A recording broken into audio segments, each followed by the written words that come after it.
It's time for Security Now with Steve Gibson, our last episode of 2010. And we're going to take a look at the security behind Bluetooth. How safe are you when you're using your cell phone in a Bluetooth earpiece? We'll talk about it next on Security Now.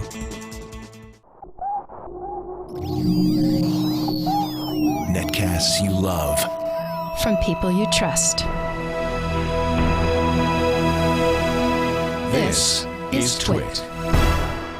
Audio bandwidth for Security Now is provided by Winamp for Android, the ultimate media player for your desktop and Android device, featuring wireless sync. Download it free at winamp.com/Android. Video bandwidth for Security Now is provided by CacheFly at CacheFly.com. This is Security Now with Steve Gibson, episode 280, recorded December 22nd, 2010. Bluetooth security. Security Now is brought to you by Ford and voice-activated sync, featuring true hands-free calling, turn-by-turn directions, 911 assist, and more. Available exclusively on Ford, Lincoln, and Mercury vehicles. And by MailRoute. Businesses of every size use MailRoute. One user, 50,000 users. It doesn't matter. MailRoute will protect you from spam and viruses, simplify your life, and make your email usable again. To save 10% for the life of your account, visit mailroute.info. It's time for Security Now, the show that covers your security, your privacy, everything you need to know to protect yourself online. And here he is, ladies and gentlemen, the star of our show via telephone today. Yes, not quite as online as usual. Because Skype is down, which probably is story number one for Security Now. I've never heard of such a thing.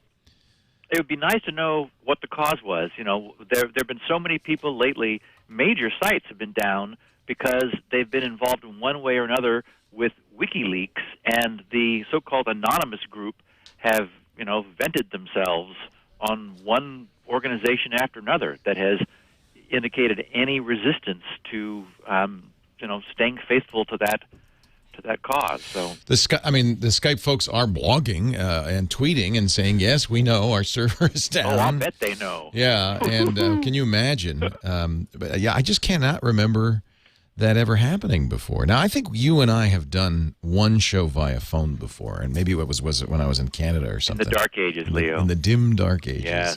But if people will just bear with us, we'll just have phone quality audio. If you're watching the video, we do have a video of, actually pretty good video of Steve, as good as Skype, and that is through Google and their Gtalk plugin for Gmail. So it's, at least we got video, and we had some problems. We were going to use it for audio, but we have some problems with the audio, and I imagine on This Week in Google we'll be doing it as well. So, by the way, the Skype blog is now down.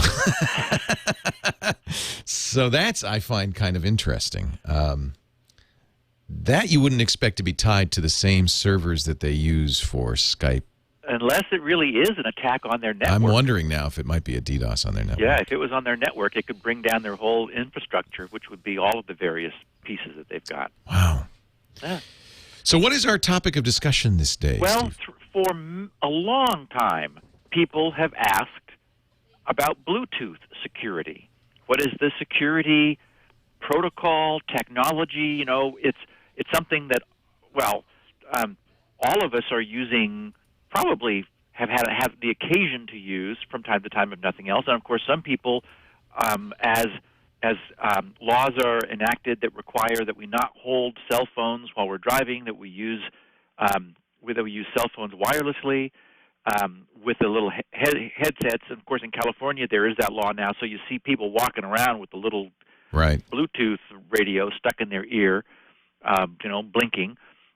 So it's finally time here on our last episode of 2010. I thought it'd be great to cover the inner workings of the Bluetooth function and security protocol.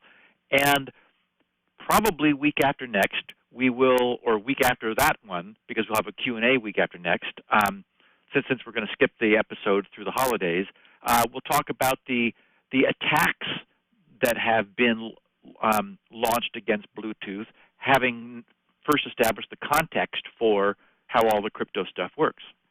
Well, I can't wait. And we've got a ton of news. I want I want to, before I go any further, remind myself not to forget to thank everybody who posts things to me in Twitter. It's like I have this huge network of people out there surveilling what's happening in the world. And, many people say, I'm sure you've already seen this several times. It's like, yes, well, in fact I have, but I'm glad not to miss it. So,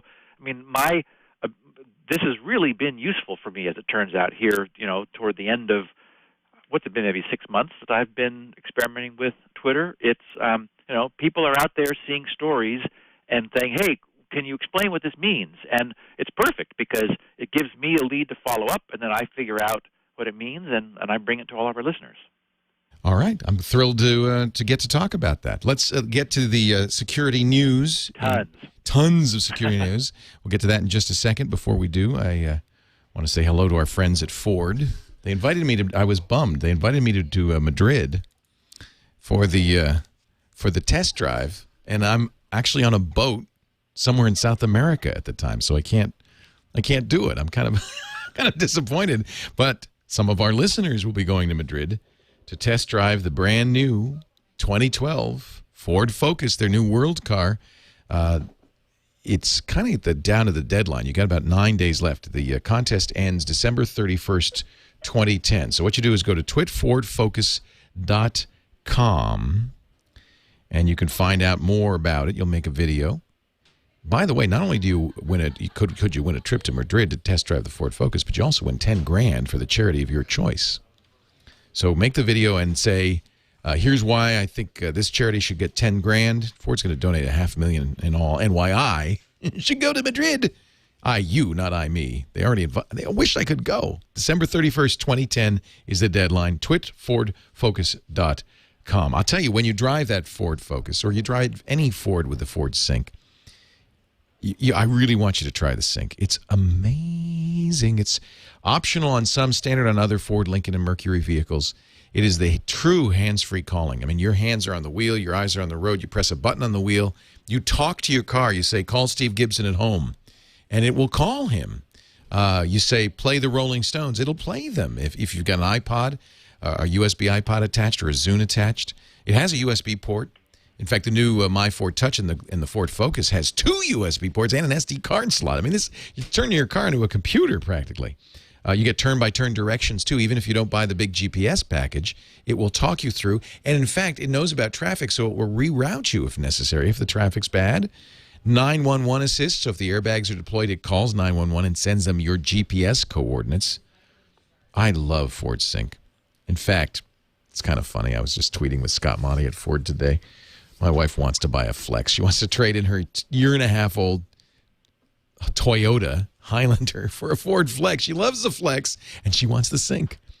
Sync is a great selling point. But all the Ford vehicles, the Edge, the Flex, the Escape, the Focus, the Fusion, they're all great cars. The Fiesta, let's not forget. Make sure you get the Ford Sync in there. Go to your Ford, Lincoln, or Mercury vehicle dealer and test drive the Ford Sync. Keep your hands on the wheel, your eyes on the road, and yet continue to participate in the world around you. And thanks to Ford for a great 2010. We just got word they'll be back with us in 2011. We couldn't be happier to be associated with, I think, one of the great industrial giants in the world, and I'm just so thrilled to be part of it. So, Steve, let's get to the news of the day, shall we? Well, following up on, first, updates. No security updates of any sort. However, we do have a new problem with IE version 6, 7, and 8. There's a so-called use after free problem, which is where memory that's been allocated and then released back to the system, or freed, as it's called, still has a pointer which code can maliciously use, and then when that memory gets reused, it sort of re-invokes it. So it's sort of zombie code. And initially, this has been known for a few weeks and was not believed to be exploitable, but some exploit proof of concept code was recently posted to the net. This is remote code execution vulnerability it's another one of the CSS, the cascading style sheet parsing problems. We've seen a number of those in IE recently. So, here we are just having done our world-breaking or record-breaking update of 40 different patches in a large number of security issues last week, and we've got another problem. So, with any luck, Microsoft will be fixing this as their first act of 2011. It's amazing. Yeah. By the way, for those of you just tuning in, Steve is on the phone right now with us. We do have a video of him thanks to Google Talk, but Skype is down. And by the way, Steve, Twitter is now down. Really? Well, I think it's related. I think people, everybody's just an overload. Everybody's tweeting, Skype's down, yeah. And they broke Twitter. It just shows you we're so reliant on the internet these days, and we've talked about this. It's in some ways a very fragile system. Well, yes, I mean, not even in some ways. One of the comments that I made last week was that people have been surprised, for example, that the anonymous group using that LOIC, the low orbit ion cannon, that was their name for their distributed denial of service attack tool, and all it was doing was making standard TCP connections and transferring data to major sites like Visa and MasterCard and so forth. But it turns out that normal web traffic is the way our systems are scaled, so that they're able to handle your typical normal amount of user access, which really is very spotty and not continuous. You click a link, you ask for the page, you get the page, you ask for a few images and things, and then typically you're there sort of figuring out what you just got for a while before you do it again. So what's interesting is that it doesn't really take that much to overwhelm many of these high-profile sites. And as you say, we're really dependent upon it, which actually is one of the stories I wanted to mention is, as I'm sure you have seen, Leo, the FCC yesterday, yes, on Tuesday, voted to enact the so-called Open Internet Order, which was the long-awaited net neutrality bill. However, it really disappointed a lot of people. Net neutrality is this notion where an ISP, someone who we pay to give us connectivity, would be formally prohibited from any sort of traffic shaping or content discrimination. The concern is, for example, that if Comcast and, for example, NBC merged, which I think there's discussion of that happening right now. That's right. That Comcast could preferentially carry NBC's content over competing content. Well, it's already happened because Comcast has gone to Level 3, who provides the backbone for Netflix, and said, you are going to pay more for Netflix. There is a big peering dispute with Level 3 and Comcast. Yeah, essentially the idea would be, if Comcast was kept as a strict, just a conduit, which to me really seems like the right solution, is not give these carriers any motivation for preferring any internet content over any other, just make them a pipe. But it looks like that's not going to happen because we've got the tendency to merge companies and reduce choice, unfortunately. Anyway, the point is that this is a very weak net neutrality bill, which has really upset the people who've been following this closely. It doesn't do anything for mobile broadband. That's the real problem. I mean, it just basically says, okay, you do anything you want. Yeah, exactly. And you got to worry too when the carriers are happy with this bill. Oh yeah, because it's like, okay, wait a minute, maybe we ought to read this again and see what it was we just gave them. Also, if you read the language, it says like nothing. For example, it says bars wireline-based broadband providers from unreasonable discrimination against web traffic. Well, what does that mean? Unreasonable.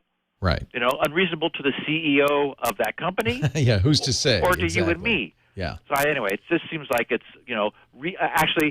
it's worse than having nothing because now it seems that there's something, and so now they're not going to work on it. And even so, apparently there's already talk of repeal of this. Yeah, it's funny. It made no one happy, which I guess in some ways is it means maybe it was a good compromise. Yeah. I don't know. I was very disappointed. And frankly, I don't know if the government should be involved in this. But we are seeing evidence that somebody needs to do something. Well, analogies have been drawn with the idea of turning the internet into things like radio and TV and cable. And it's like, oh no, I don't want to go there. Yeah. So that would not be good. It's really difficult to know what to do. Well, when you bring big bucks and commerce into the picture, and companies get really big, they start saying, hey, they get aggressive, and it's not clear that the customer wins in these cases. Just when we were recording the podcast last week, that news had hit, alleging that the crypto system, the crypto framework in OpenBSD, may had been compromised as long ago as a decade ago by a government contractor called NetSec. Additional news has come out in the meantime, and as it turns out, I saw the name of an old friend of mine, who's now ex-FBI. He was with the FBI. His name is E.J. Hilbert, who was involved in this side of the techie stuff. That's why I knew him, was because he was involved in the technical side, and also was local. It was over coffee when I was getting ready to do my e-commerce system that he gave me some tips about things I wanted to make sure I did in terms of configuration, because he had seen lots of credit card fraud perpetrated against other organizations that had not configured things correctly. And I've already passed all these on to our listeners over the last several years, so there's nothing new there. But he had some knowledge of it, and what it appears to be is that this company NetSec produced for a while, and they're gone now, but they produced 10 years ago a crypto accelerator. So there was hardware that accelerated crypto, and of course we needed that much more once upon a time 10 years ago when our processors were much less capable of just doing crypto in software with sufficient speed. So hardware acceleration of cryptographic operations was not uncommon and was much more common back then. And what is believed to be the case is that a fork of the OpenBSD Unix was used experimentally by this company to experiment with modifying their own drivers for this particular card to introduce some leakage purely as a proof of concept. Does this even thing kind of work? Never at any point was there any notion of this code being put back into the public, being merged back into the regular OpenBSD source base. So this is, as we hoped and as we suspected last week, a complete red herring. It is the case that if you parse the facts that were presented, technically they're true, but any conclusions drawn that implies that there's something like out in the wild that has been compromised is like many steps away from being true. So that's good news. Yeah, and frankly, besides being a relief, kind of not surprising. I just couldn't fathom that this could possibly be the case. It is the case, though, that many people have been looking at the code and some bugs have been found, and some messy functions have been cleaned up. So, as is always the case, when you look at something more carefully, oftentimes you're able to say, oh, look, we're smarter now than we were 10 years ago. This is a better way to do that. So it's sort of been good. This is like dusty old code that no one's really looked at for a long time. And so in dusting it off, they've said, oh, we could fix this up a little bit and make it better. Good. So that happened. Good. Yeah. I got a kick out of one little news blurb, and that was the way that some of the WikiLeaks fight back guys, members of the so-called anonymous group, had been tracked down was from document metadata, which they had left into some documents that they had released. And I thought this is a good time to mention to our listeners who are security and privacy conscious, sort of a reminder about document metadata. Because, for example, Microsoft Word is famous for doing this, and even PDF files now contain a lot of stuff.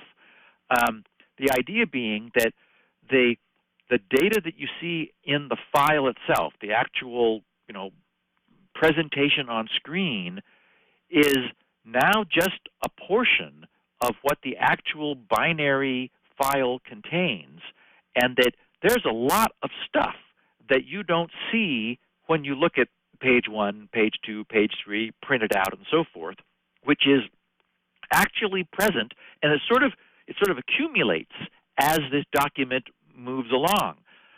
Microsoft has some pages that talk about this awareness, and it's from there that I got their list of things that they know they include in Word. So, for example, Word, Excel, and PowerPoint, their main flagship products. Your name, your initials, your company or organization name, the name of your computer, the names of the network server or hard drive where the document was saved, the names of previous document authors, document revisions and versions, comments, and more. So it's just sort of a little heads up to our listeners that if you were concerned about the history, the past, the ownership, the authorship, and so forth, it really makes sense, for example, to export the document into a text file, which has no metadata, or maybe into an RTF file, which is only presentation data and not data that isn't displayed, or print it to you could print an existing document, for example, into a PDF. Then you've got it in a format where it's only containing the stuff that you printed, although, again, it could also know anything about the system that it was being transferred on. So it's a little sticky these days to be completely anonymous and to maintain privacy, even with documents that don't appear to be releasing any information about you. It's amazing, isn't it? Yeah. Speaking of all the feedback that I've received from people through Twitter, someone tweeted me, Tim Raymond, just a heads up that a couple days ago, Secunia, who produces that very nice personal software scanner called PSI, that's the acronym for Personal Software Scanner, just took it to version 2.0 with an updated user interface, and now the ability, if you choose, it will take responsibility for maintaining and updating the obsolete or down version software installed on your machine. So to remind people what this is, it's free, completely free. Secunia, Secunia. You can just put that into Google. It'll take you to Secunia. And in the upper right-hand corner of their page is a link for either for downloads or for specifically for PSI. I can't remember which, but it's easy to get there. And this is a scanner which we've all used. Anyone who was interested in this in the past, to very nice benefit. I like it. It will just rummage through your hard drive and look at the versions of virtually everything you've got installed. It's very comprehensive. It's also very small. I think it's only a couple meg in size, and alert you of things you've got on your computer that are no longer current. We're very used to things like Acrobat and Windows and updating themselves, certainly Chrome browser from Google updating themselves on a more or less constant basis. But there's a lot of apps that don't have that built in, or that only do it when you run them, and you may be running a very old version the first time you start something up again. So this will look at it even when it's not running and say, hey, by the way, there's a whole new version of this. So it's nice, and I can endorse it easily. So it's now at version 2.0 with new features. Cool. Google has enhanced their warnings. We've talked before about how when you do a Google search and it brings up a page of links, you may see, and I've seen a couple times, a warning saying this site may be compromised. The idea being that Google's own bots are looking at sites when they go into them in order to index them, and flagging when they see, for example, clear malware. They'll warn you that this is probably not a link you want to click on.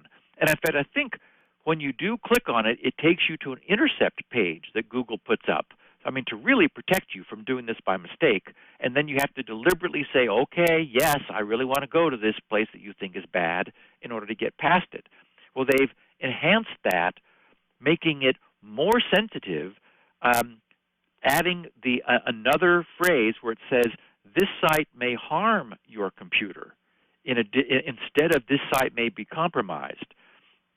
Wait, I got it backwards. It always used to say this site may harm your computer. Now what they've added is this site may be compromised, meaning that they've detected some things that they sense indicates that the site may not be under the full control of the site's owner.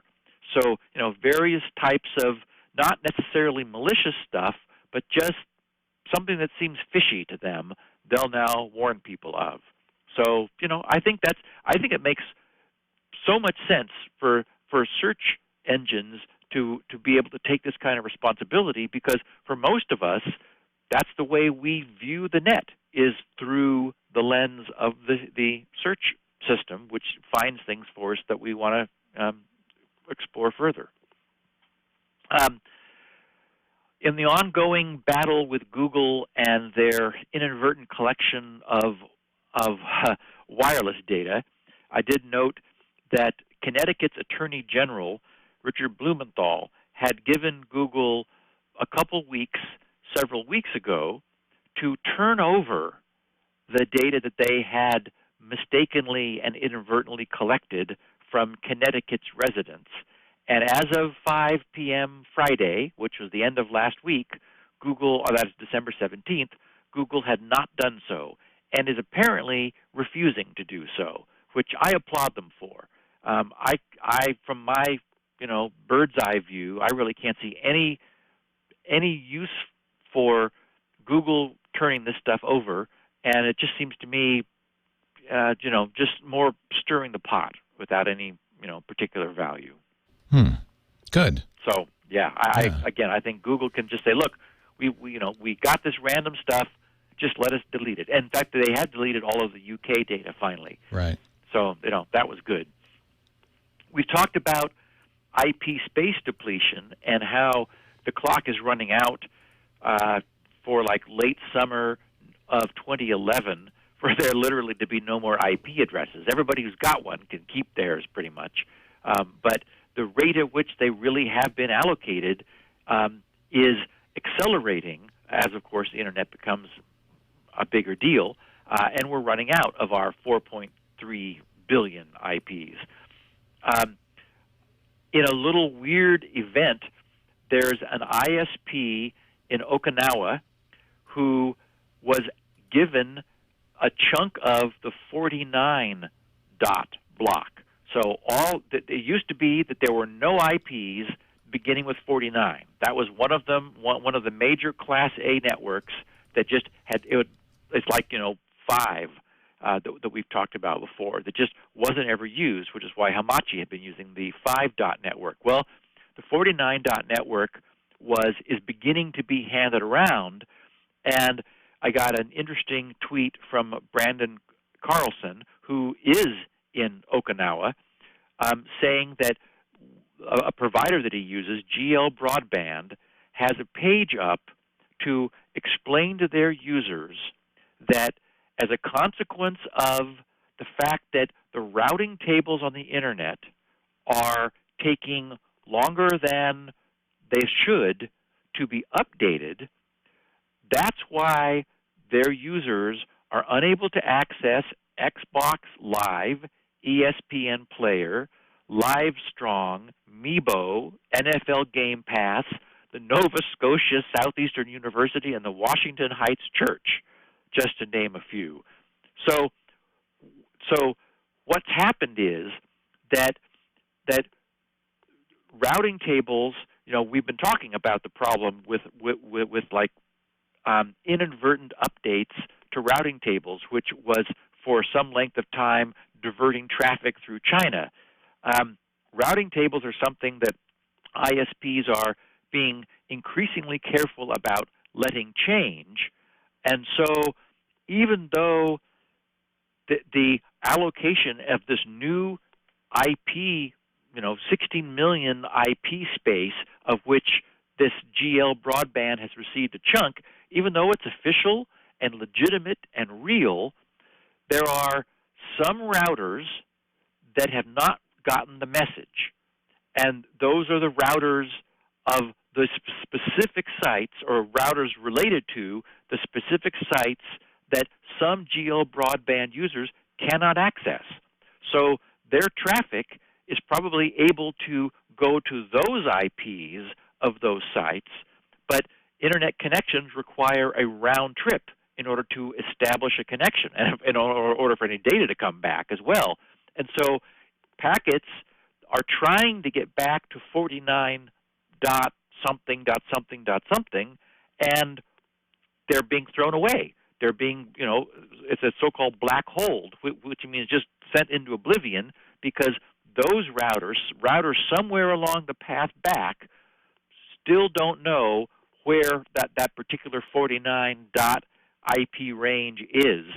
So they're inaccessible, essentially. Again, it's largely functional, but they're little patches that sort of grayed out around the internet. So I thought this was an interesting little anecdote for the kind of problems we're seeing as major new blocks of IP space are brought online for the first time, as will be happening for the next 9 months until there is no more. At least that long. Yeah. Also, our friends in Florida at, I'm blanking on their name, Sun. Oh, yeah. Alex. Yeah, I know who you're talking about. Sun thing. Sun something. Sun. Yeah. Shoot. Well, the chat room will tell me in a second. Yeah, they It will. takes a little while here. Anyways, they were blogging about a new problem that has been picked up by a number of other people. The next annoyance. Sunbelt software, yes. And the winner is a monkey mind. And I was also, they just got acquired by somebody, a three-letter acronym, GLT or something. Anyway, so Sunbelt Software, who's a great following of and source of security information, blogged recently to people who followed their blog to watch out for fraudulent defraggers. That's the latest thing to happen. There's so many useful free software out there. It's not surprising that the bad guys are going to be mixing their own malware in with the good stuff. Of course. So there's HDD Repair, HDD Rescue, HDD Plus, Ultra Defragger, ScanDisk, Defrag Express, and WinHDD have all been identified as bogus. They claim to, free defragger to make your computer run faster the way it used to, and who doesn't want that? What these things do, though, they're scareware. You run them, they actually do no defragging at all, but they, apparently do something, and then they come back with a note that, you've got serious problems, baby. We're going to need another $20 or an initial $20 or more in some cases to fix this problem. So, again, this is going to catch a certain number of people who unwittingly download this and don't know any better. Right. So I thought I would take the opportunity to mention my top 3 defraggers for Windows. Good. Do you really need them, though? I mean, you're the expert. Not so much. I think NTFS and OS X on the Mac side, the HFS Plus file system, do a much better job of keeping themselves from getting fragmented. Well, they do, but my feeling is, for example, when you initially set up a system and you install 1 million secure, Windows patches, that process of installing all those patches and replacing all the files, it really does mess things up. So I do like to do a post-installation defrag, because from a file recovery standpoint, if anything really bad happened Well, that's a good point. to the master dictionaries Yeah. on your drive, having the files pieces be contiguous makes recovery possible. I mean, it really makes a difference from a data recovery standpoint. So, but the downside is we know, for example, that as people move more and more towards solid-state drives, there you really do not need to defrag them because there's no benefit. There's nothing, no head moving at all, nothing mechanically happening, and much lower probability of there being a like file system level problems that would be caused by bad sectors because these are solid-state drives. But the point is that not only are they solid-state, but they don't like to be written to. We know that solid-state drives have a write limit, whereas physical drives aren't degraded by writing, solid-state drives are. So defragging, which is a write-intensive thing, is something you'd probably not want to do on a solid-state drive as much as on a physical drive. So what do you recommend? VOPT, V-O-P-T. Oh yeah, that's been around for ages. That's like Golden Bow, right? Golden Bow's VOPT. That's like as old as Spinrite. Actually, yes. In fact, the author and Dennis, somebody, and I were friends back in the very early days of Spinrite. I think I remember it from your recommendation in probably an InfoWorld. Probably, and it's also been our friend Jerry Pornell. Jerry Pornell loves it. Yeah, Chaos Manor Choice. That's right. That's right. I mean, he just can't stop talking about it. Yep. Today it's a little pricey at $40. There is an extremely good free one they used to be called JK Defrag. It's been recently renamed MyDefrag, and it's just at mydefrag.com, which I can recommend without reservation. It's open source. The guy makes the source available. Very nice UI. I like defraggers where the resolution of the screen, where you can see all the little fragments, where when it's high resolution instead of low resolution. Because I'm fascinated. I can just sit there and watch my hard drive be defragged, for hours, which is typically how long it takes. I mean, it makes Spinrite seem reasonable in terms of data recovery. And then a very reasonable priced product that I really like also is called Perfect Disk by a company called Raxco, R-A-X-C-O. It's $29.99 or $29.95, and the one thing it is able to do that neither of the others do, being commercial and being very mature, is it will do a boot time defrag of your system files that the things that are in use that normally no other in-Windows defragger is able to touch. That's huge. Yes.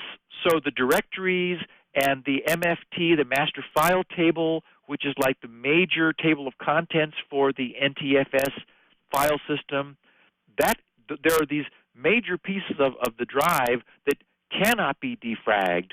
So all you're able to do is defrag sort of the things it points to, that is the pieces of the files, but not the directories and the major indexes. Because this thing has the ability to do a boot time defrag, you're able to say, yes, do all of that next time I reboot.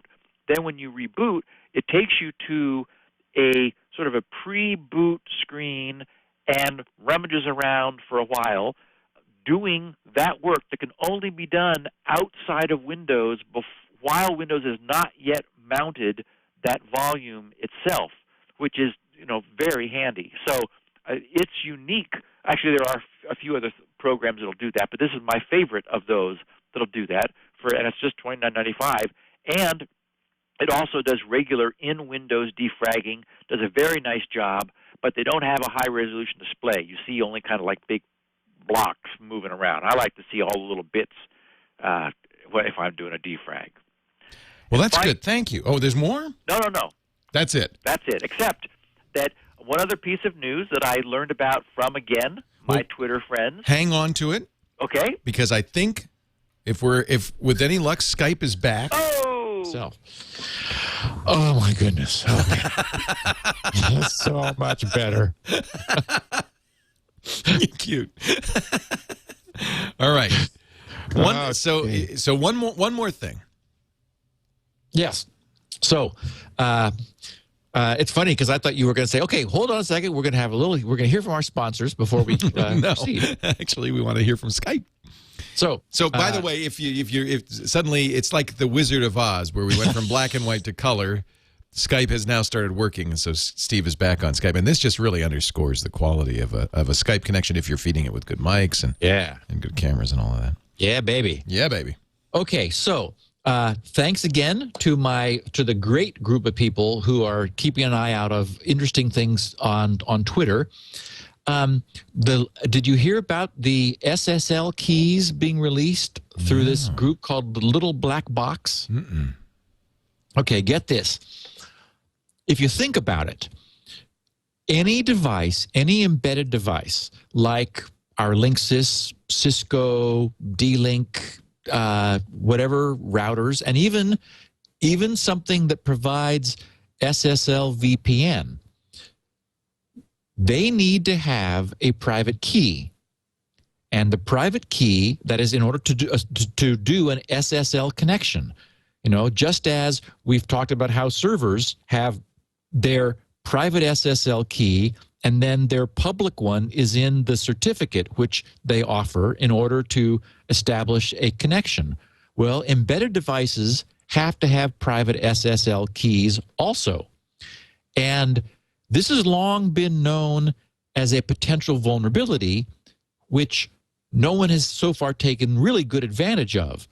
But the SSL key is embedded in the firmware, and the firmware is downloadable, which means the keys can be found, which means that SSL, in the case of our embedded devices, is not secure.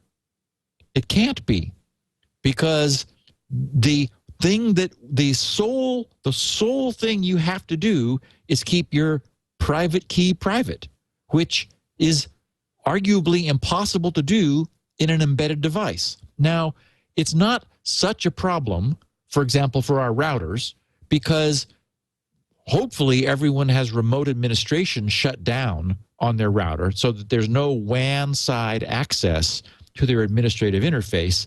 And even if they did, we would hope they've by now changed the username and password and made them very strong if for some reason they did need to leave open WAN side access. So the only time you would probably be establishing an SSL connection to your router, if you even bothered to, is over your own LAN when you were using your browser to connect to it over standard SSL, port 80 to the router.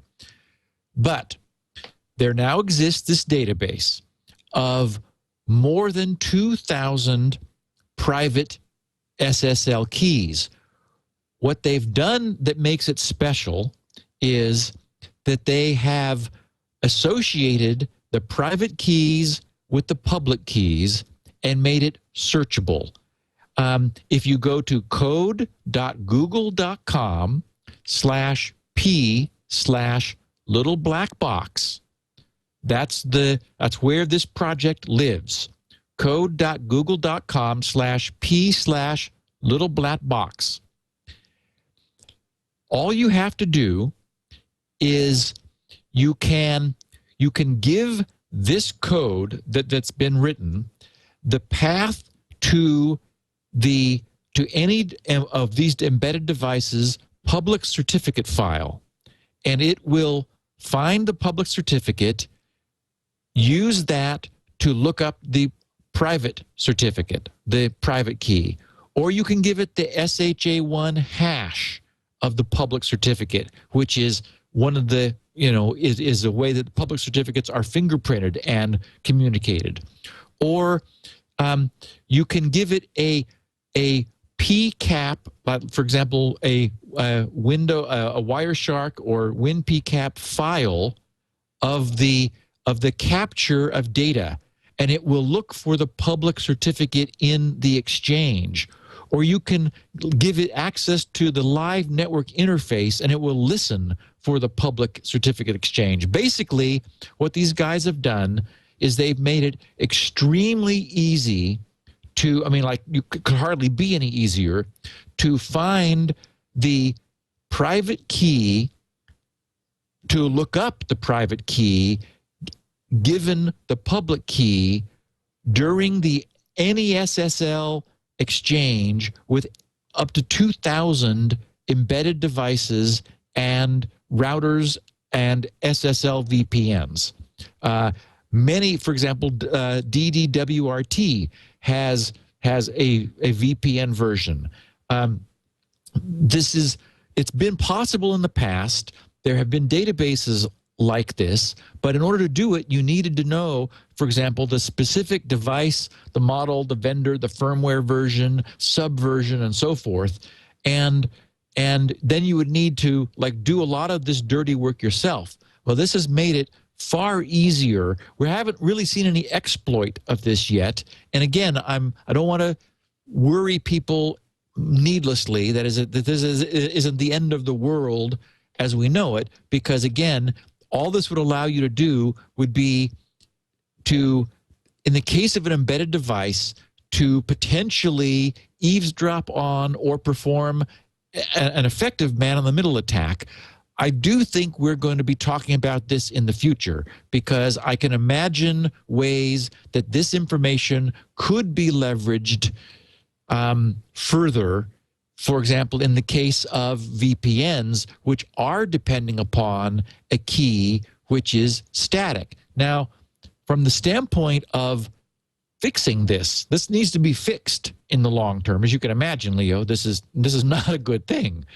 What it means is that part of the installation of an embedded device, which doesn't exist today, would be generating its own unique key pair. That is, there is no reason why every Linksys router of a certain firmware version needs to be using the same private and essentially asymmetric key pair, a private and a public key. The technology exists for those to be generated on the fly, but no one bothers with it yet. I can foresee a point in the future where there will be an option, probably in the UI of routers, where you can press a button, and it will no doubt take a while, especially on the underpowered processing chips that typical embedded devices have. But it's something I imagine we're going to be seeing before long, because it's really not a good idea for a database to exist containing essentially the private credentials of all the embedded devices that we're using. And that exists now, and no kidding. It's easy to use. Yeah. Yeah. It's almost like rainbow tables, or no? It's very much like that, actually. Yeah. I mean, a rainbow table, of course, is where hashes have been pre-computed. Here, the idea is that even though it's been known that embedded devices had private keys, it wasn't easy to get them. You had to literally, you had to have high motivation for getting the private key. Now it's trivial, because the public key, the whole point of an asymmetric key is that the public key is in the certificate that is exchanged during the beginning of an SSL connection. And all of the crypto security comes from the fact that from the public key, you cannot, in any reasonable amount of time, determine the private key, except the private key is in the firmware. It's embedded in it. And so if there's a database that has where you can now look up the private key from the public key, just because someone went and did that work once of extracting the private key. Yeah, but we got a lot of little people out there running around. Yeah, so obviously there was some board somewhere where they said, hey, run this program and give us what you get. And more are being added to the database on an ongoing basis. In fact, part of this little black box project has a means for people to submit new public and private key pairs. I see. That have been found. And more than 2,000 already. If you look, everything you've ever seen is already listed in this database. So it's not good. Yeah. Interesting. Following up on last week's mention of in the Q&A of Shop Shield, which was one of these credit card replacement deals. I told people that I had no chance then to do any vetting of it, to see what I thought about it, and then to check into it further. Well, I feel a little bit mixed. It's not inexpensive. It's $10 a month or $100 per year to use this, which is a little daunting. They do have a pay-as-you-go variant where it's $2 per generation of a temporary credit card. And if I were going to use it, that's probably what I would do. For example, if I was ordering something from someone that just seemed really sketchy, where they didn't offer any referral to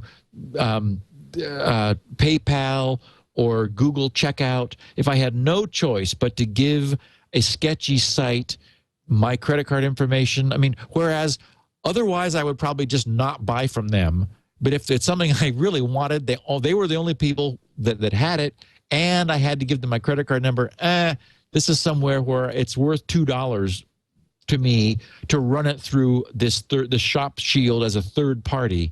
Am I willing to pay $10 a month? Well, to me, I'm not sure how much I would use it, so that's a trade-off that I'd have to think about.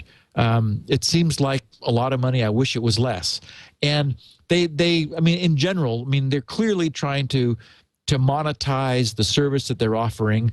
They offer the ability, for example, to create a one-time email connection where you give somebody an email link and then that email is bounced to you using them as an anonymizing service, and that's $1. It's like, oh, come on. That seems really outrageously expensive for how simple it is to do. So I wanted to follow up on that. I'm less excited than I was hoping I was going to be after looking at all of the gory details. Yeah. And you'll remember also in errata that I mentioned that one of our questioners from last week, Nick in Thief River Falls, mentioned that Chrome does have side tabs. And you went looking for them, presumably using Chrome for Mac last week, and you didn't see that option. It's not there in Chrome for Mac. Oh. Only Chrome for Windows. Oh, rats. I don't know why, but I went looking for it too. Yeah, I didn't see it, and now I know why. All right. Yes, it's not there, unfortunately. But it's a nice feature, and I'm sure they'll add it eventually. That would be great. Yeah. It is very nice to have tabs running down the left-hand side. I like it a lot. Yeah. And then I just wanted to mention a listener of ours, John Newcomb, who had a nice experience with Spinrite. He said, "Dear Steve," just wanted actually a nice thing to say about us, too. Funny in this context of this horrible first half of the show. He said, "Dear Steve, just wanted to tell you how much I appreciate you for all the great info I get from your podcast with Leo Laporte. You have such a wonderful radio personality. And with Leo, you guys are a great team. I recently bought a copy of Spinrite that I have added to my bag of tricks. I'm a computer tech and work for a company who serves the dental industry. Spinrite has already saved me a lot of time. I was in an office the other day working on a machine that would not fully boot Windows. I ran Spinrite, and it recovered several bad sectors, which allowed me to then image the drive and install a new one. Thank you for making my job easier. Your software works so well. In using it and observing all the little details you took care of, I think it's clear how much care you put into it. Sincerely, John Newcomb, Oakland, California." So thanks very much for the update, John. Very cool. We're going to take a break, come back with Bluetooth security. Yes, how Bluetooth operates. I love that. But before we do, can I mention our friends at MailRoute? Actually, it's really my friend at MailRoute. His name is Tom Johnson. I met him at a family camp some time ago. He spent a lot of time in his cabin. I found out it was because he was working on an anti-spam solution called MailRoute. He said, "You want to beta test it?" This is 2004. I said, "Yeah, give it a try." 6 years later, I'm still using it, and I'm hooked. I can't. There's nothing else I can use. MailRoute is for servers, so I run a server called leoville.com. I use it for my email, my personal email, and all my family members and friends. I give them email accounts there, and of course, if you link it to Gmail or Yahoo Mail, there's anti-spam filtering at that end. But I like the idea of server-side filtering, and I'll tell you why. In the last 12 months, MailRoute.info has stopped 970,000 spam messages. Those are messages that didn't end up on the server. They were blocked at the server. And that's a lot of traffic I didn't have to pay for. I didn't have to worry about. 30,000 good messages, 970,000 bad messages. 97% of the email to leoville.com is spam because I've had that account for an awfully long time. MailRoute is great. If you run your own server, if you're a company that needs the privacy, if you're I know many universities use MailRoute, this is a great solution. Prices start at $2 per user per month. That's for 10 users, but it goes down the more users you have. And thanks to the Twit Army, MailRoute has added a new service for individual users, less than $30 per user per year for individuals. So if you want to check it out, go to mailroute.info. Tom Merritt's using it now, and he's very happy. I've been using it, as I said, for 6 years. Mailroute.info, and you will save 10% when you use that special URL, because that says, I'm a Twit listener. 10% off, and not just for the first month or first year, for the life of your account. Mailroute.info. Steve, I'm ready to talk Bluetooth. I use Bluetooth all the time. I've got my Bluetooth headset on. My Ford Sync is using Bluetooth. I use it on stereo headphones, and so I'm very concerned. How secure is it? Well, and for me, I use it in the tethering mode with my BlackBerry when I'm away from Wi-Fi. Right. It's a great solution. I have the MiFi from Verizon, but that's just one more thing you got to pay $69 a month for. And, if you have a phone which is tethering capable, I guess the iPhone is still not. Is that the case? No, it is. Now, it's always been in Europe, and I believe you now can do it. AT&T allowed it on the iPhone 4. Oh, okay. So there you would be. Does it tether with Bluetooth or with Wi-Fi? Now you're asking me. I think it's pretty sure it's Bluetooth, but I don't. Okay. I don't know. No, maybe it's just USB. I don't know. That's a good question. Anyway, so I never use it. But on the other hand, I am using Bluetooth tethering all the time on my Android phones, and so that's another security. I didn't even consider that another security issue. Yeah. Yep. I was just going to say the Bluetooth on Android. So the technology bears the horrible age of about a decade. When you look at it closely, first of all, this came from Ericsson. Ericsson, before they became Sony Ericsson, and Sony bought the Ericsson phone line 10 years ago. Actually, I think it was in '99, so almost 11 or 12 years ago. Ericsson wanted a new technology that would allow them to link their phones to peripherals, like wireless headsets, for example. And the good news is that they really understood and appreciated the need for security. The name Bluetooth actually comes from some Danish king who was Harald Bluetooth, yes, who consolidated Denmark and I guess part of Norway back in the early 1900s. He united Scandinavia, and so this is a uniting technology. Right? Exactly. Yeah. That was the goal. And in fact, that's logo, what Ericsson says anyway. I don't know if it's true. But. The logo, apparently in whatever wacky language they had, HB, Harald Bluetooth, in some language is something that looks like an asterisk and then something that looks like a B. And so that's where that logo came from, where it's that sort of that pointy looped B with the funky little lines coming out the backside. It's actually if you look at it, you can sort of see an asterisk embedded with a B. And so that was the source of the logo. So they introduced this in '94 after a couple years of work. And then in about 4 years later, Ericsson was joined by Nokia, IBM, Toshiba, and Intel to form the so-called Bluetooth SIG. They were the original members of the SIG, and now it's literally thousands of companies. The spec started off a little rough because it is a, as I said, it shows its age. It is just a disaster of a protocol. If you set somebody down with the spec, which by the way is 1,200 pages, I mean it's like the U.S. tax code. If you set them down with it, there is absolutely no chance at all that they could produce something that worked with anything else.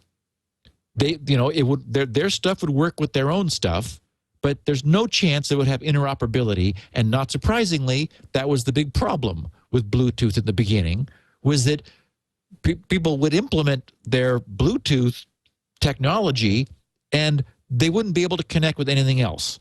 They could work with their own stuff, but not anybody else's equipment. So over the years, there has been a code base, essentially, that has been refined and is available to people who want to implement Bluetooth that basically is more useful than the spec. The specification is just, it's horrendous. People who have used Bluetooth are aware that it's not something that you have to configure. So the goal, Ericsson's goal, this was going to be a consumer network, something where these things could somehow find each other in a process called discovery and just interoperate. However, they also wanted it to be secure. So what they did was they created this notion of pairing, where you pair two Bluetooth-enabled things through some sort of an easy-to-use process. Devices may or may not have screens. They may or may not have keyboards. It could be, for example, just speakers, where it's somehow going to just work.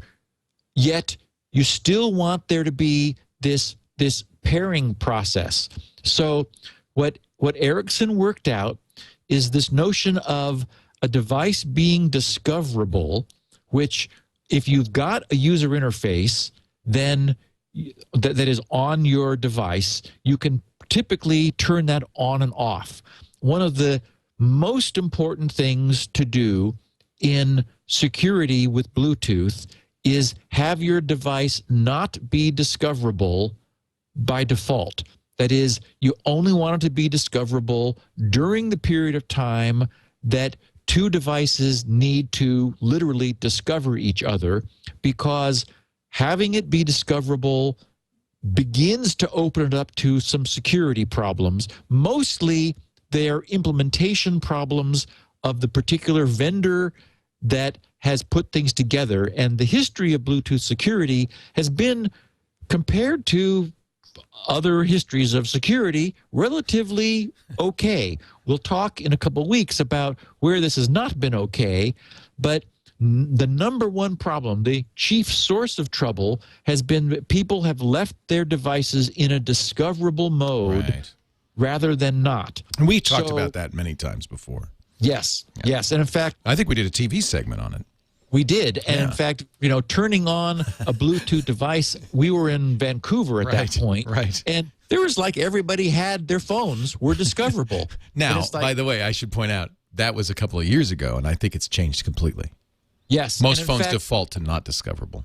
Yes. And the really nice thing is if the UI won't allow them to stay that way. There's no reason that it ought to be, like you set it to discoverable and leave it. It ought to be, I'm going to do some pairing, so press this button and I've got 5 minutes and then it's going to turn off. It's going to and so what that pairing mode would be Bluetooth discoverability would be on. Now, what this means is that the device responds essentially to an inquiry message in the Bluetooth protocol. So one of the concerns has been that even without being paired, they're actually, your devices are part of anyone's Bluetooth network that has a Bluetooth device on.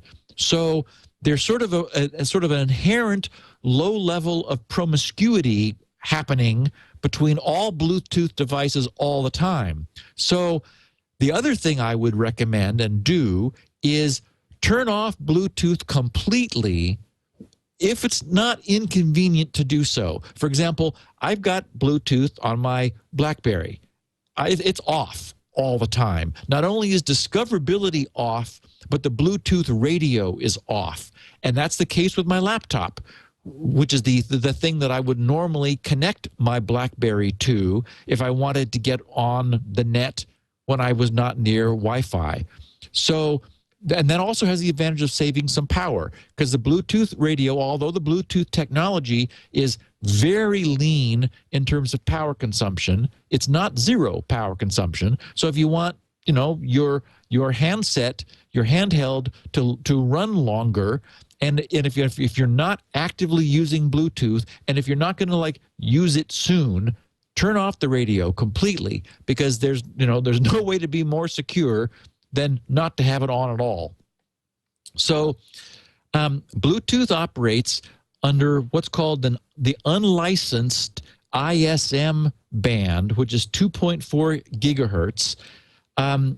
Nominally, it gives us about 10 meters of range. So think of that as like around 30 feet is the distance between two devices which are running what's called class 1, which is 1 milliwatt of power. There is a class 2 and a class 3. Class 2 devices have 10 times the power and substantially more range. And then class 3 devices can go at 100 milliwatts and extend up to 10 meters.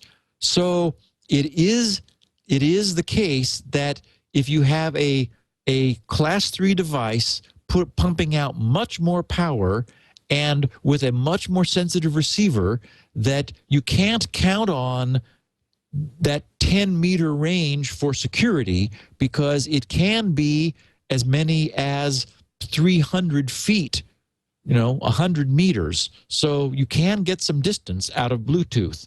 So, one of the things people generally fall back on for Bluetooth security is that it is a short-range technology. It's something that's nice about it, but it's not something that you can count on. And so it's meant for as so-called PAN, personal area network, or also in the Bluetooth spec they refer to it as a piconet.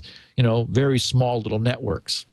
Yeah, that makes sense. So every Bluetooth device has something that's exactly analogous to a MAC address on Ethernet adapters. We've talked about MAC addresses, how a MAC address is 48 bits, where 24 bits is assigned to a manufacturer, and another 24 bits is a serial number of that manufacturer, so that the concatenation of those two 24-bit pieces in the case of an Ethernet MAC address will be unique. We have exactly the same thing, a 48-bit unique device ID for every single Bluetooth device.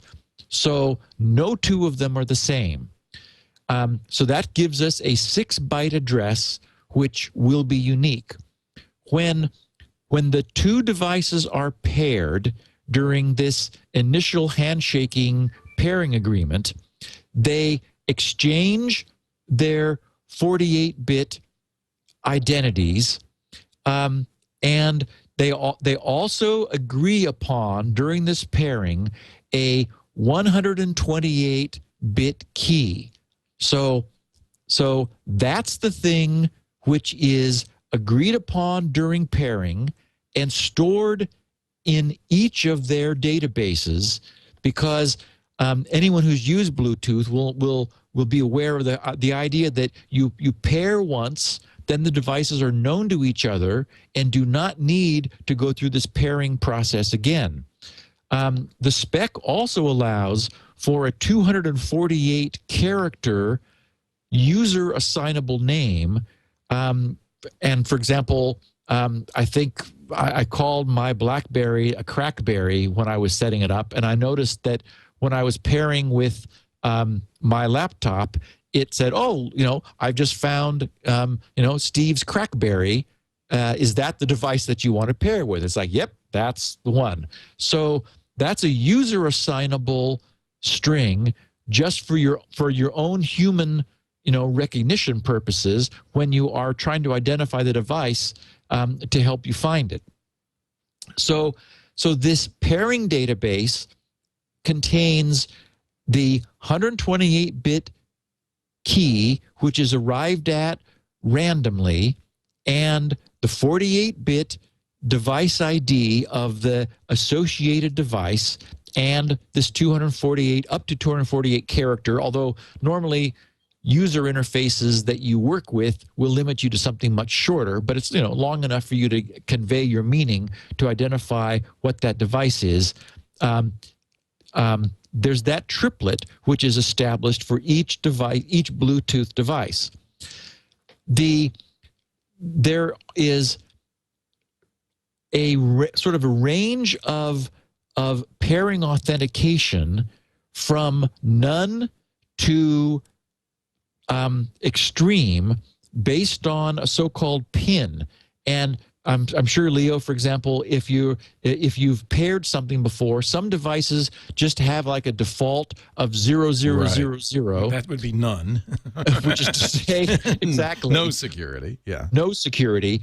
The idea of the PIN is that you want something, the only time where there is known protocol vulnerability, meaning a vulnerability that the spec understands, not a vulnerability because of a mistake made in the protocol where, crypto guys are going to attack this thing, but an understandable man in the middle, we know we have a problem at this particular moment, that's during pairing, because you have two devices that don't know each other, and you need some means of authentication. We've often talked about how authentication is the only way that you can theoretically solve a man-in-the-middle problem, is if each end is able to somehow authenticate. If you don't have that, then there's no way of knowing that there wasn't a third party that inserted themselves in the middle where you are mistakenly authenticating with that third party. That is, each endpoint is authenticating with that third party, which has now successfully managed to negotiate itself a role in the middle. So what you absolutely have to have is something out of band. Out of band meaning some channel of information not in the band, not in the same stream as the rest of the protocol. And that's what the PIN provides. It provides something that you, the user, can provide to each end that no man in the middle could know. And so the most robust thing would be a long, unique passphrase which you would type into each endpoint. In that case, that would be merged into their pairing protocol, and no man in the middle would know what that was, because they're seeing the result of it after encryption, and only when the other side sees that the other side obviously knows the same passphrase is pairing achieved. The problem is, with a little headset or speakers or something, you don't have that user interface. So there is this notion of, well, we're going to do the best job we can with pairing given the limitations. But the good news is, you probably care much less about a man-in-the-middle attack on your headset, your Bluetooth headset, than you do, for example, than I do, for example, when I'm pairing my phone to my laptop, and I want to absolutely make sure that no bad guy is interposing themselves in between my connection of my laptop's connection to the internet. So I want to stress, though, that the vulnerability that exists, to the degree that it exists, is only during that moment of pairing. So, for example, if you went out into the desert, or you went into a large parking lot where you knew that you could visually see that there was no one close to you, if you were really paranoid, to perform your pairing, then once that's done, both sides have this 128-bit key, which is plenty of strength, as we'll see, in their pairing database, and then that process never needs to be done again. So there's this short window of opportunity at the moment of pairing, where the vulnerability is only a function of whether you have the ability to provide information that anyone listening could not have. So, for example, sometimes if you're pairing your keyboard to a computer, the keyboard doesn't have a display, but your computer does.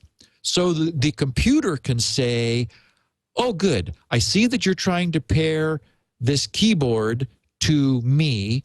Type the following into the keyboard. So so your computer is able to give you a nice long passphrase. Normally, what we're seeing is 6 characters, because there's been a sort of an agreed upon spec that says 1 in a million is enough. Six decimal characters gives us, 00000 to 999999. 1 in a million chances of guessing that. Especially in such a short period of time. Exactly. You can't brute force it because it's over in seconds. Exactly. And there is in the spec is a exponential delay in failed attempts, so that it doubles for every failed attempt. And so it quickly becomes impossible to brute force this. And as you said, you've got devices that are like saying, "Oh, I'm sorry, we either succeeded or failed in the pairing." Yeah, most of these devices don't give you an infinite amount of time to try. Exactly.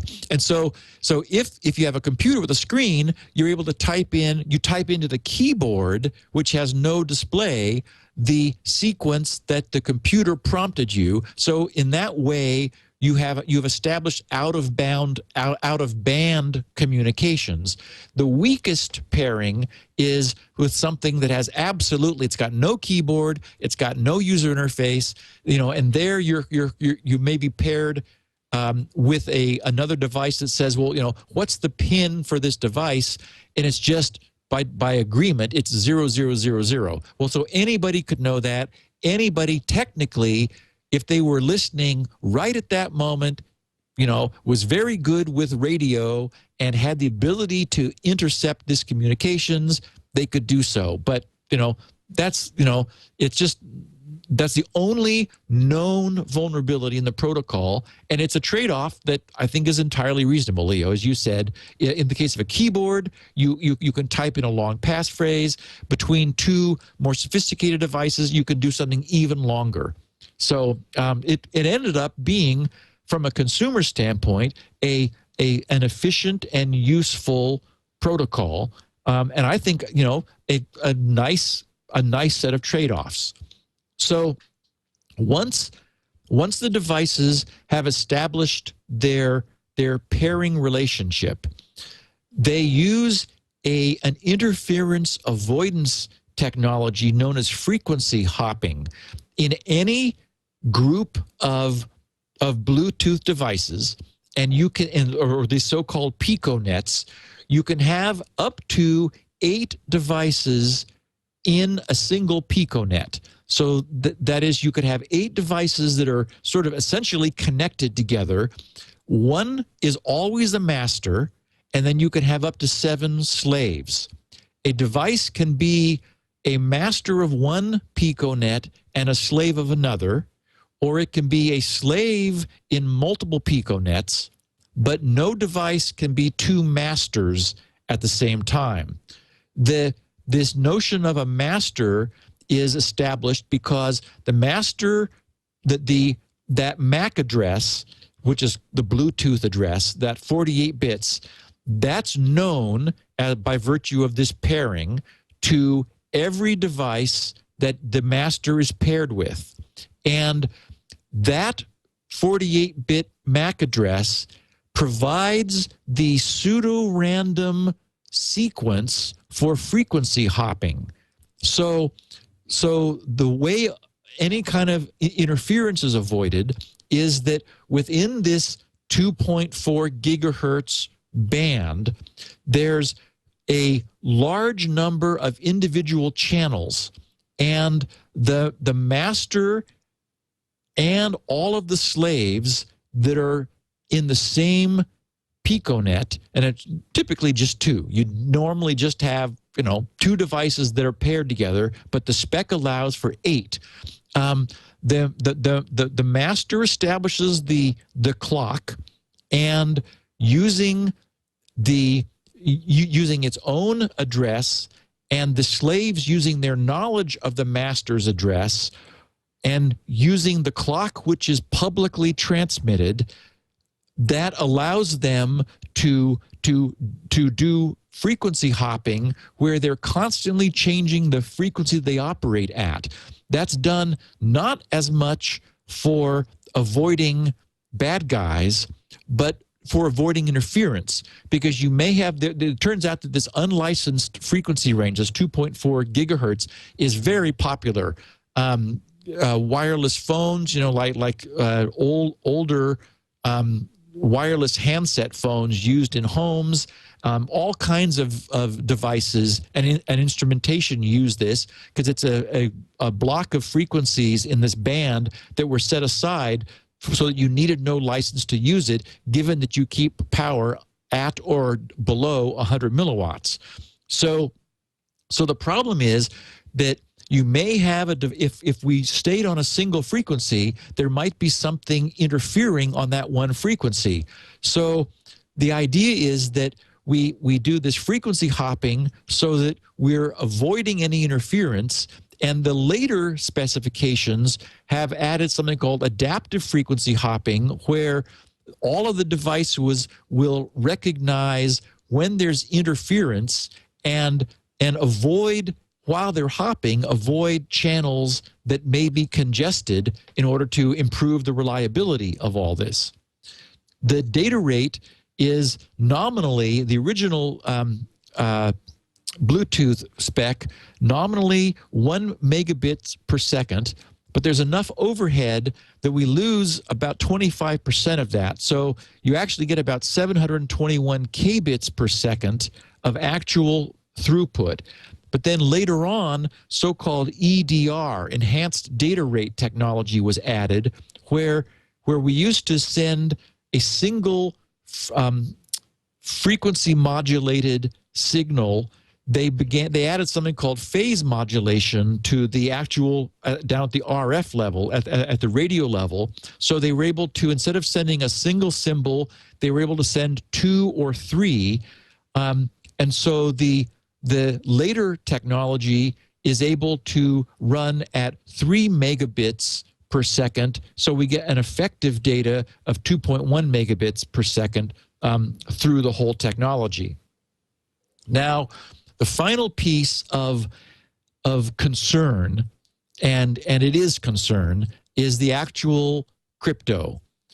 Being 10 years ago, we did not have AES. RC4 existed, but it was still patent encumbered. So Ericsson did the unfortunate thing of making up their own. And everyone who, as we know, that's a bad idea. everyone listening is now going, "Oh no, Why? it's a bad idea." The good news is they used a I don't know what I don't know how to describe this. I'll just describe it. I don't know how to characterize it. Okay. It's bad. It hasn't been penetrated, but it can only be because no one has really tried that hard, because there isn't anything really that valuable typically transiting a Bluetooth connection. After all, if you're talking in your car, well, the only one who could really intercept your communication is in the car with you, because of you're in a steel enclosed container, and you've got a weak radio signal at a milliwatt, which has a distance of about 10 meters, and besides, they can hear what you're saying. So there's no need to intercept it, because it's carrying that's a good point. it's carrying the audio that anybody with ears can hear. So, typically it's low value stuff. But the technology uses a pseudo-random sequence generator. Now, that's not bad, because that's what RC4, after all, is. So you can That's all we have, really, right, is pseudo-random. Yes, exactly. Yeah. Well, computers... block ciphers like AES, where you're taking and mapping 128 bits into a different 128 bits. That provides a keyed transform of a block of 128 bits into another. But the stream ciphers, like RC4, can be very good. I was just saying last week, and I mentioned at the top of this show, that Skype is using RC4 right now. We're talking over RC4 based encryption, and nothing can crack it because it's done right. I'm not so sure nothing can crack this one. What they did was, now again, 10 years ago, so I forgive them, they needed something that would be low power, that is low compute power, that could be easily implemented in hardware, even hardware-assisted software, or maybe even largely in hardware, like in a chip, instead of having a processor that's being driven by firmware. So they used shift registers, which is never a good place to start. There's something called LFSRs, linear feedback shift registers. The idea is you use a shift register is, think of it as a string of bits that shift in one direction, so that there's an input, think of it on the left, and every time this is clocked, all the bits in the shift register move one to the right. So bits that go in come out the other end the number of clock pulses later that this thing is long. So if you had an 8-bit shift register, the bits would come in, and 8 bits later they would come out. Well, there is a technique for generating pseudo-random streams where you take multiple taps. It's called taps on the shift register, where you've got this string of bits, and then you look at maybe three of them, 3 specifically located bits, and you XOR all those together along with the output. And the result of that is what you feed back into the input. So what this means is that this will, as the bits are shifted along, the bits which are ones or zeros in the particular points where the shift register is tapped, they determine the next bit being shifted in. Now, in fact, this uses 4 of these linear feedback shift registers with lengths of 25, 31, 33, and 39 bits respectively. If you add those together, 25 plus 31 plus 39 plus 25, 31, 33, 39, you get 128, which is not a coincidence, obviously. The idea is that the key that is being used to key this is dumped into the shift registers. So you have a number of problems. For example, if a shift register had 0 in it, say it was all zeros, well, if you tap it 3 times and then take the output and XOR those together, you're going to get 0. So if you feed a 0 in, the shift register is never going to have anything other than 0. So it's a degenerate case. So you've got problems with like looping in the shift register, where you might end up with a certain combination of bits that don't generate much randomness in there.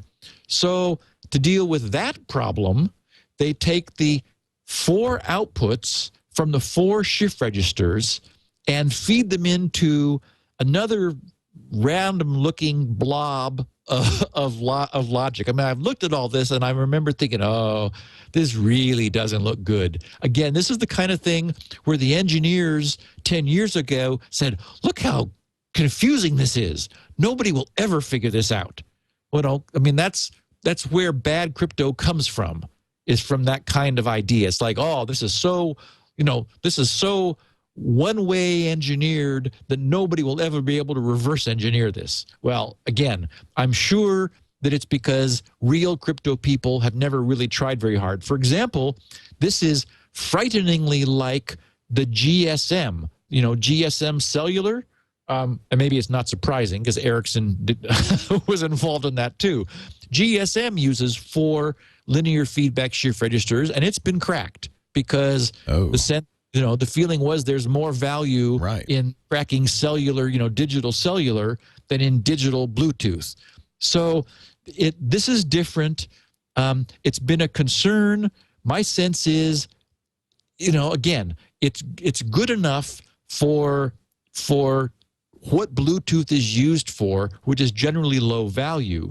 Now, because one of the things that makes me so uncomfortable from a crypto standpoint is they keep making it more complex rather than it being elegant. This is the least elegant cipher system I've ever seen, because once they have that mechanism, then the key, the crypto key is derived from the secret key, which was negotiated from the key that they originally shared. I mean, there were good things they did. For example, this 128-bit key that they agree upon during pairing is never itself used for any crypto operations, which is what you want. You don't ever want to use that key itself. You only want to use derived keys. So they derive keys based on